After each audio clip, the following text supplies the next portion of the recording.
When working with charts in Excel 365, it's often necessary to change the order of the data series to highlight the most important information. Let's learn how to do this step by step.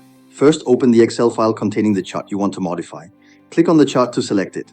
After selecting the chart, go to the Chart Design tab in the Excel ribbon. Then click on the Select Data button.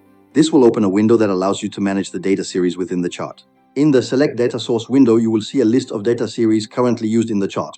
For example, you may see entries such as Product A, Product B, and Product C. Let's say you want to move Product B to the top of the list so that it appears first in the chart. Click on Product B to select it. Then, click the Move Up arrow button to shift Product B higher in the list. Continue clicking the Move Up button until Product B appears at the top. Once the order is correct, click OK to apply the changes. Now, the chart will update automatically, and Product B will be displayed first, followed by Product A, and then Product C. This way, the data you want to highlight will be more visible and emphasized in your chart. This method allows you to control which data series appears first in your chart, making it easier to focus on the most relevant information for your analysis or presentation. By following these steps, you can adjust the order of your data series anytime you need in Excel 365 charts.